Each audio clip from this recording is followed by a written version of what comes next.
replacing anybody. It's just giving people more meaningful tasks, decision making to do, and take away some of the smaller tasks that are repetitive and not the fun part of the job. What can we do to continue to do more with the same number of people or a similar number of people and scale so our metrics are a little bit better.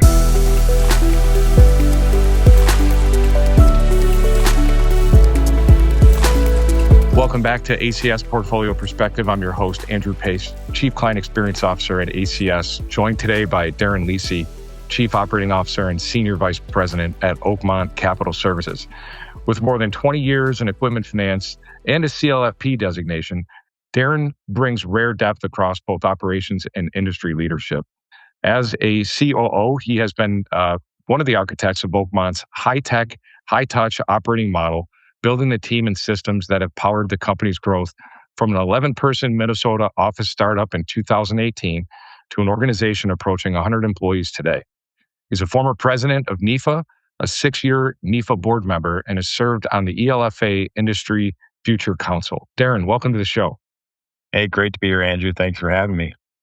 You're welcome. It's great to have you here. There's a lot to unpack, especially given the growth Oakmont has had and the perspective you bring across both operations and industry leadership. I'd like to start with the foundation and then build from there. Sure. So with Oakmont's growth story and what it takes to scale an organization, the right way, when you look back at the journey from 11 employees to nearly 100, what were the most important decisions early on that shaped how you scaled? Oh, good question. It's fun to look back, right? Sometimes looking in the rearview mirror helps us direct where we're going to go forward. But it's been enjoyable looking back because it was a great time. It was crazy times too in 2018 when we started this office, when we joined the headquarters that's in Westchester, Pennsylvania, Oakmont Capital. We had known them for a long time, done a lot of business together when I was at my previous company. And we joined, and we've been able to thankfully add a bunch of local people since, and people in both offices. So, across both offices is where we get close to that 100 people. And, for us, it's really about adding culture first. That's been the biggest thing. We've been fortunate to have a lot of good friends in the industry that have wanted to come work with us, that we've worked with in the past together, that have some experience, and can jump right in. That's a big thing. But otherwise, we're picking up people from various directions. It's gotten to a point now where we're very thankful where referrals are a good source of our recruiting and growth. But at the same time, we want to make sure, again, number one, we tell people culture is most important to us. We can teach you this business. It's not rocket science. It is definitely some keys to it that you learn, but we just want to make sure you fit in with the environment that we have, and we're so proud of what's helped build us and kept us together to the point that we're at today. So. Thank you. So you guys are known for having very low employee attrition. How intentional has that been as a strategy versus something that's evolved naturally?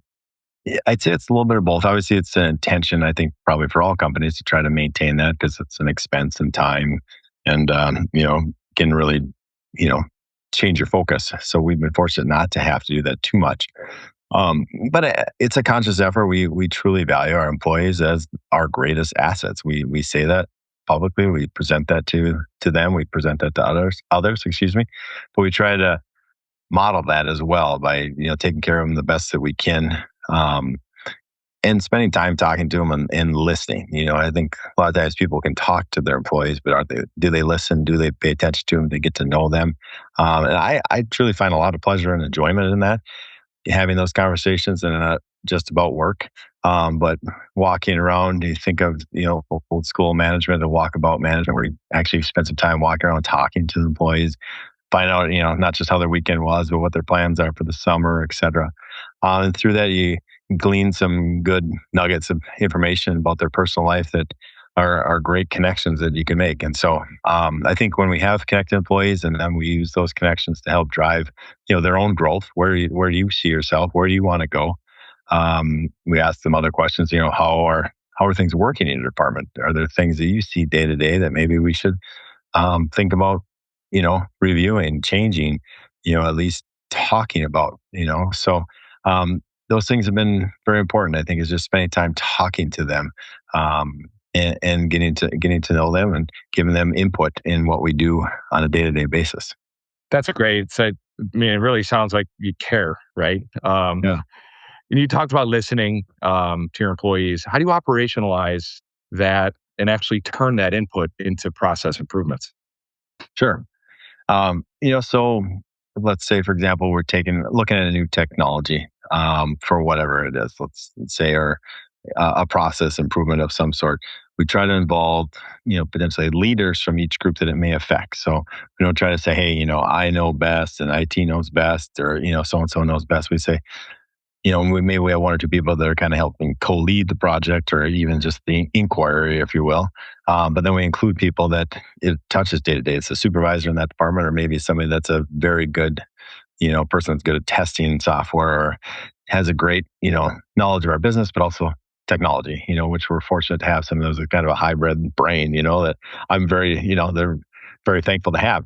But we get those people in the same room and we talk about what we're looking at doing and open it up for questions and, people to really, test what we're thinking about doing, ask the tough questions and then be along for the ride as far as, hey, I think we're going to pursue this technology. Be it, let's say, for example, it's verification of identity, new software and asking the questions like, well, how will this affect, the sales process? If we decide we want to get a driver's license at a certain point of the application process, who does it and when, and how does that really, affect the customer and the vendor relationship, et cetera.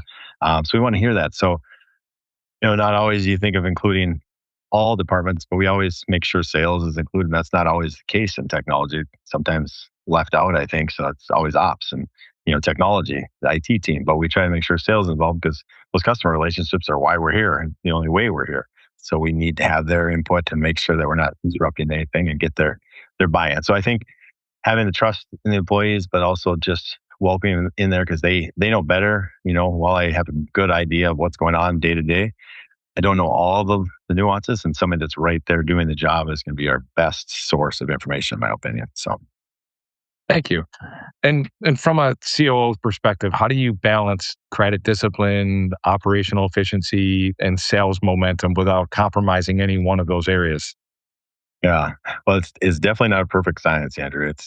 It takes lots of conversations, and we talk about it internally, where it's just kind of human nature, where every few months you just kind of got to talk about it again and say, hey, let's just, so you just send an email, let's talk to people, pick up the phone, call each other, work through, any nuances of like, hey, we're structuring a deal that shouldn't be structured, or, we're selling, terms that weren't approved or something. Not that that happens often, but, there's just definite different wishes for each department, for example. And I'm just thinking credit and sales right now. And we're all here to get the deal done. Nobody wants to prevent that. We're all here to try to get it done. It's just a matter of trying to make it the most efficient process. So, and making sure that if we ask a little bit more from sales, is that make it a little easier for credit and a lot easier for docs. And if docs just picks up something, does it make it easier for, the other departments, for example, and along the stream, if you will, as it flows downriver to funding. So we're really just trying to work those things out and just having open conversations about like, how can we improve, and is there some give and take in each area, or is there potentially a process we can just eliminate? We've done this for so long, and it's the way we've always done it, right? Mhm. But is it time to maybe stop always doing that and just take that out and do something different with it? Great. No, thank you. I appreciate that. So the foundation ties into how you think about the portfolio itself. So let's shift into strategy and how you're positioning the business. So Oakmont takes a fairly broad approach across asset classes with concentrations in compact construction, landscaping, the last mile delivery. What is the strategic thinking behind that mix? You know, we we have a really good amount of expertise on our sales team and an operations team and the leadership team that have all worked in those areas for so long. It's kind of if it isn't broke, don't fix it mentality a little bit, but we've really developed strong relationships there. We're very proud of that. Relationships that span 10, 15, 20 years where, there's a lot of hugs that happen at a trade show, or a dealer meeting. The sales team and their sales team, have true conversations that are outside of work and just, they know each other well and trust each other. And we've been through recessions together. We've been through, COVID, all that stuff. And we know that we have each other's back. So that helps a lot. And that's why we stick with what we know a little bit in there. And it's also been a source of, you know, performance history that we know again through, you know, downturns and we know how we can come out of it. We have a good, knowledge of the assets. And I think there's a lot of our sales team that, if needed, be in a pinch, they could step into a trade show booth and help sell the equipment for some of our manufacturers or the dealers because they've gotten to know the actual models and what they can do, the reach of the excavator, those little nuances that could be very helpful because they care to know that equipment. So and those pieces, I think it's also the excuse me, the relationships that we have. The equipment that they sell goes across many different industries, so and it just works well to stick with all of those. So we certainly have some other initiatives in some other areas that we'll probably look into going into and some smaller concentrations. But we enjoy doing that stuff, so we like to continue doing it and just grow within that. That's awesome.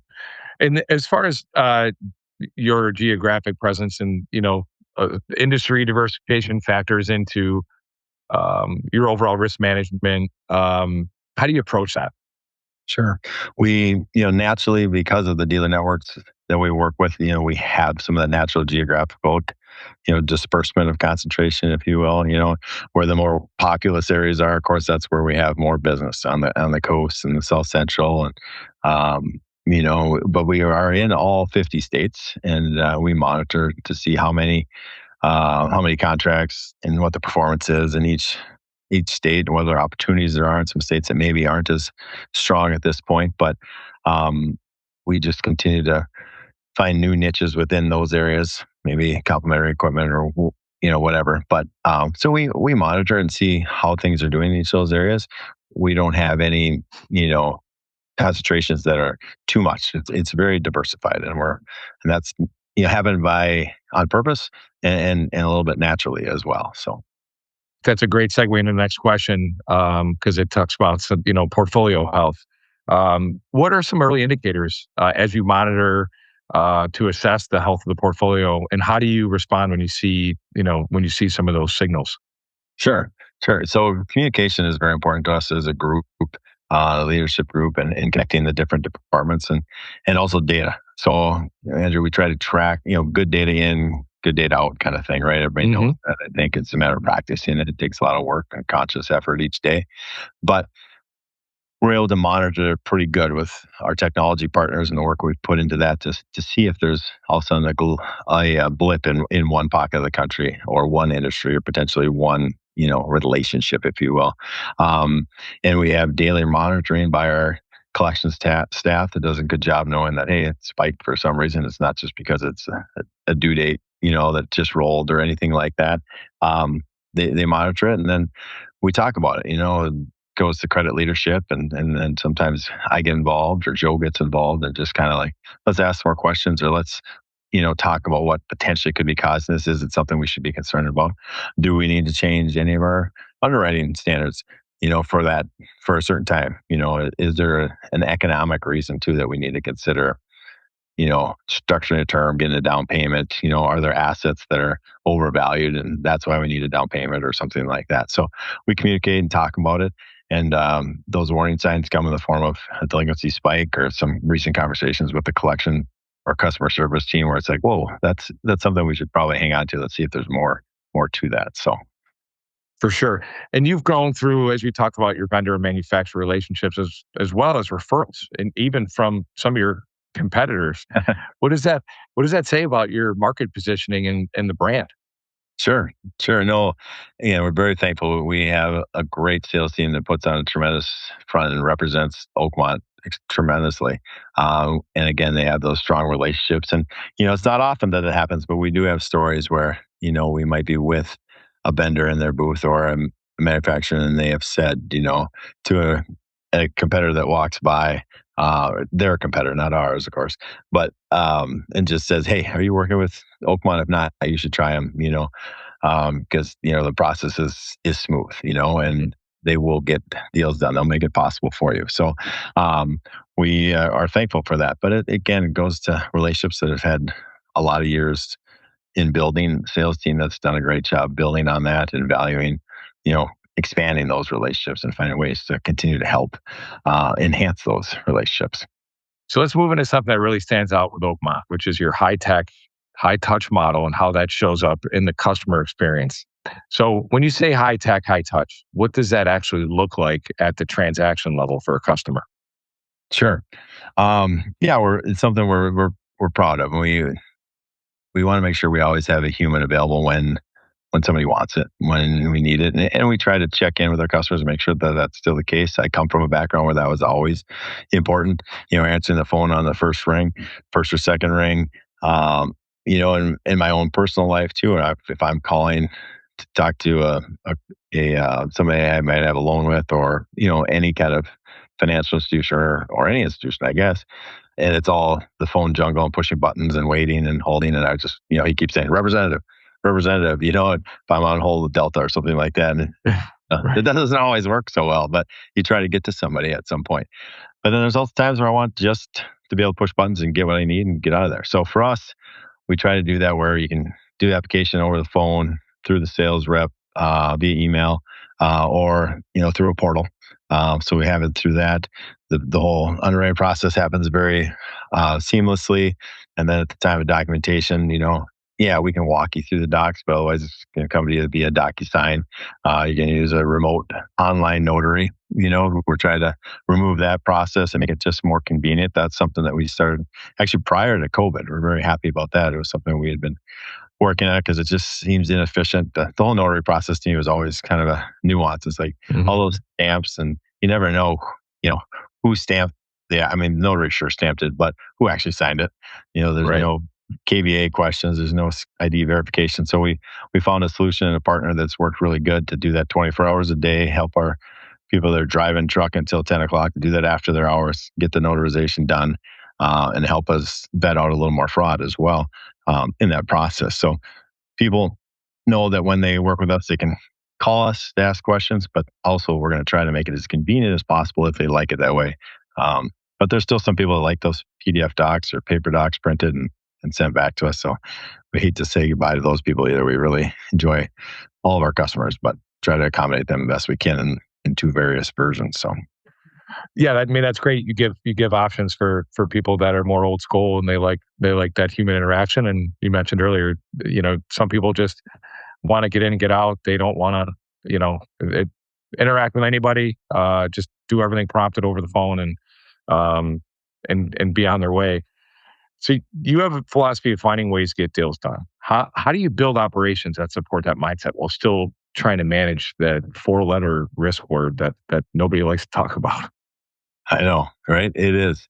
It is tricky. So, we try to, again, it comes down to sometimes just being a live example where we can do a little dissecting of it and try to figure out, what we could do differently or what we could do better.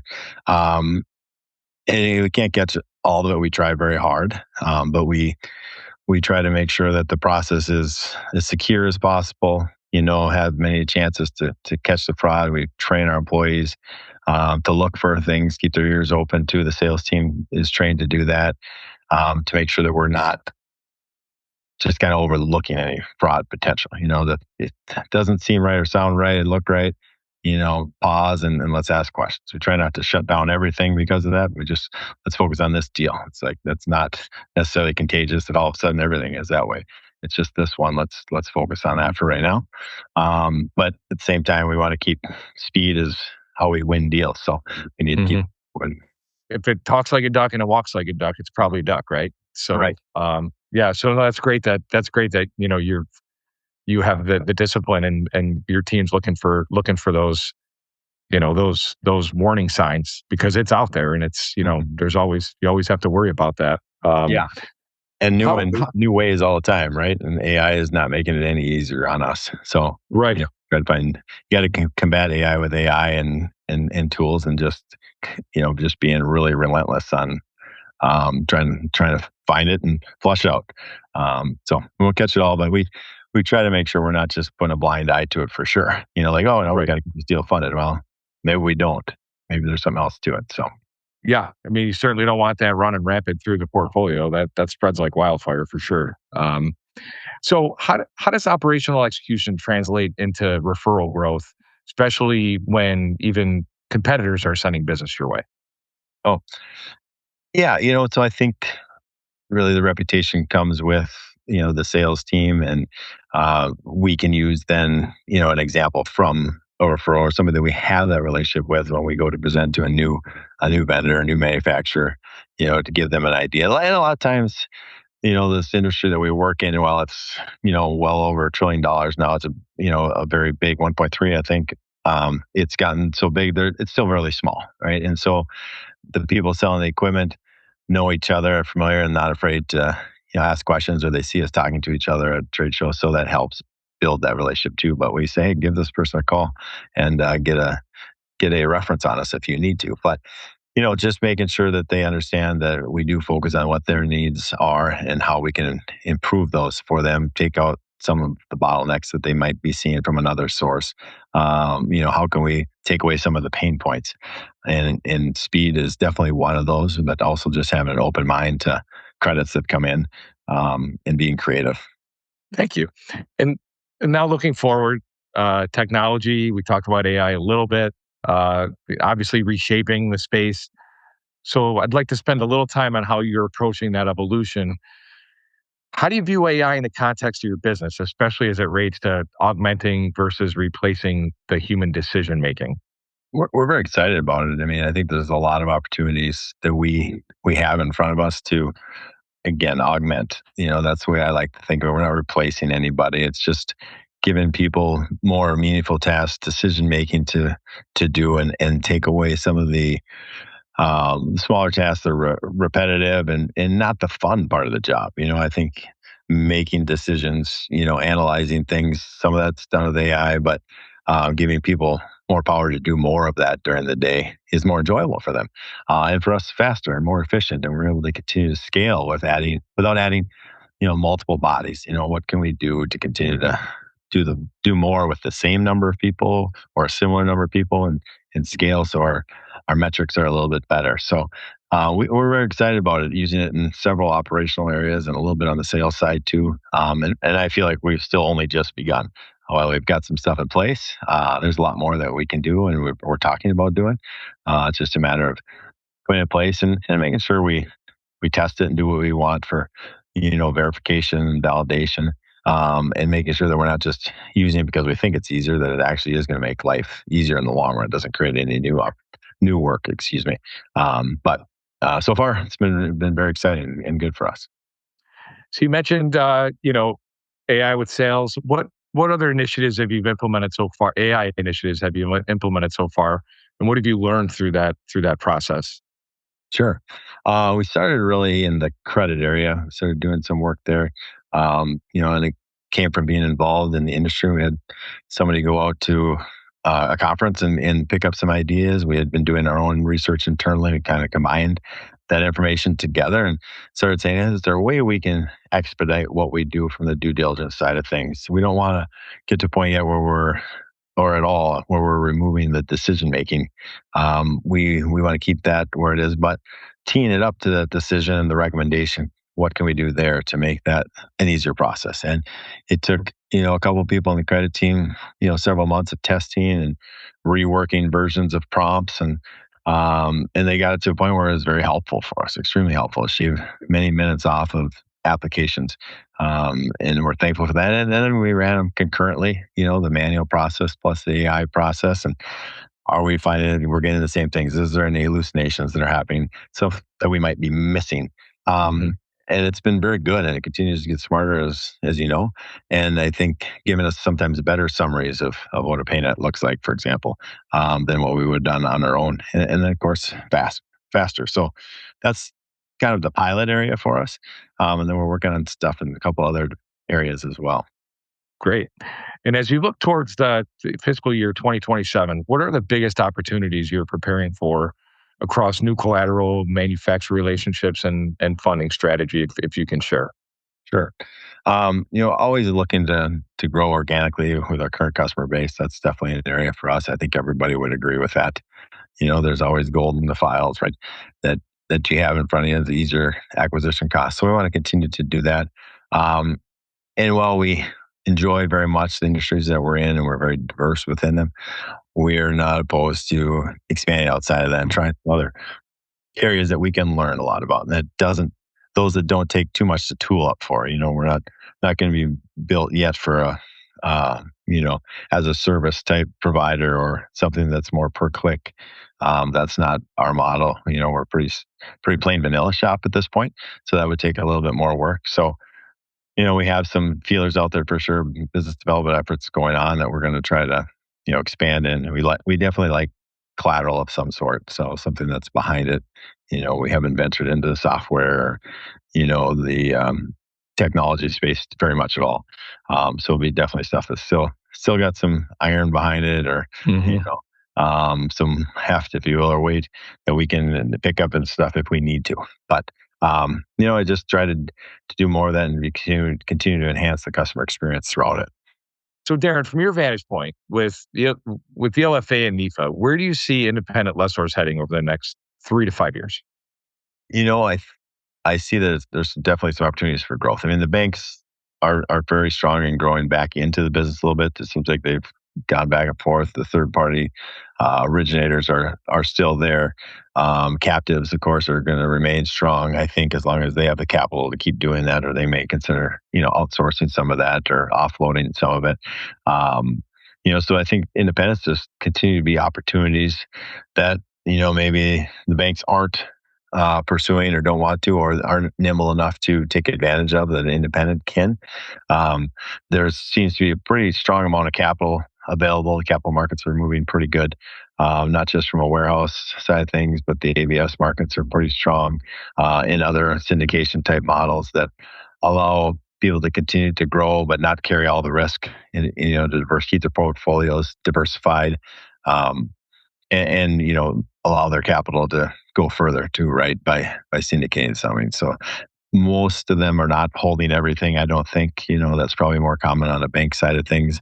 um, and they are definitely doing their own syndications as well too, and diversifying. But I think we'll continue to see opportunities where independents will be able to move at a pace that, as long as they continue to keep up with technology, there's going to remain opportunities there for a long time. Do you see, because there's been a huge increase of the number of independents over the last 5 to 10 years. Do you see more newer companies entering the space over the next 3 to 5 years as well? I think so. I think as we grow, I think there's M&A activity that happens, and sometimes when that happens too, there's a group of people, right, that leave and go start a new venture, right? We see that happening all the time, where there's a team that's lifted out, or somebody starting a new operation. We've just seen some of those recently, with Tom Depping's new group and a couple others that are creating, blast from the past, if you will, getting gang back together, the band back together. Right. I think there'll be some of that for sure that'll continue to happen. So, and I think some that have specialties in a certain niche, that say, I've got to blend it in now as part of this bank or this organization. I want, to be, first in line for the money. Let's go start our own, or let's get somebody that'll fund us and specialize in whatever that industry or collateral is that they know so well. So I think there'll be some of that I don't see that really changing. I think there's people are entrepreneurs and opportunistic, and saying that if I can do it better, I'm going to try it. And if somebody's there to feed them the capital, you might as well, right? Yeah. So, So before we close, is there anything that you'd like to share with our audience that maybe we didn't cover on this episode? I think it's been very good. It's been a good conversation, Andrew. I've enjoyed it immensely. So, no, I don't think so. I think we had a good conversation. Appreciate the chance to be on here with you, and yeah, I look forward to seeing you again in person. It's been a few months since we got together at a conference, probably. So, Yeah, like at the end of yeah, summer. we saw each other in California. It's been an awesome conversation, and I really and it's been really insightful. Look how you built Oakmont. Um, I follow you guys on LinkedIn. I love your posts. You got great marketing team, great risk team. I mean, Thank you you. guys are active and in the industry, involved. through various charities. And, think about how you guys are, looking ahead. There's a lot here that I think leaders across our industry can take away and that they can apply and learn from what you guys have been doing. Before we wrap up, I'd like to bring a quick debate that Trevor Rubin and I were talking about recently on a previous episode, and it feels especially relevant given that you're from Minnesota. Gotcha. So we were debating which is better in Minnesota. Is it ice fishing in the winter or boating on a lake in the summer? I feel you're uniquely qualified to weigh in on this one, so I have to ask, where do you land and why? Oh, it's true. Yes, because you're right. Because many years ago, I started the NEFA ice fishing event that's in February every year. So definitely enjoy the winters and the time on the ice. And you get out there and you shut the door on your ice house, or ice castle, as a lot of people have around here. You just you get away and you enjoy it for sure. There's something very peaceful about that, for sure. But our summers are short, but the days are amazing. So I love being on the water, not even if I'm not fishing, just cruise around on a pontoon or boat, getting some sun and being outside.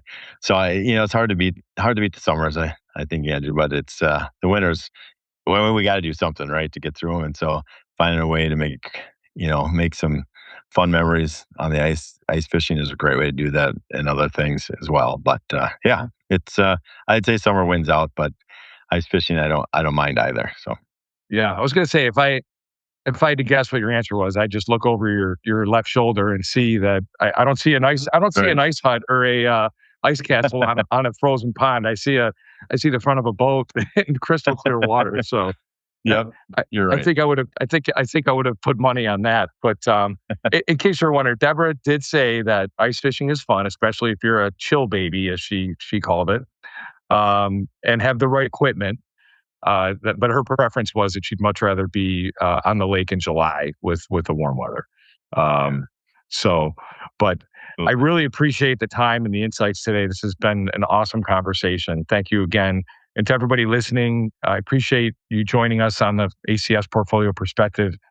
We really appreciate you spending part of your day with us. Our goal is to bring practical insights, real-world perspectives, and conversations you can take back to your organization and apply right away. If you found this episode valuable, be sure to share it with a colleague and keep an eye out for future episodes where we will continue to bring on leaders from across the industry. Thanks again for tuning in, and we'll see you next time.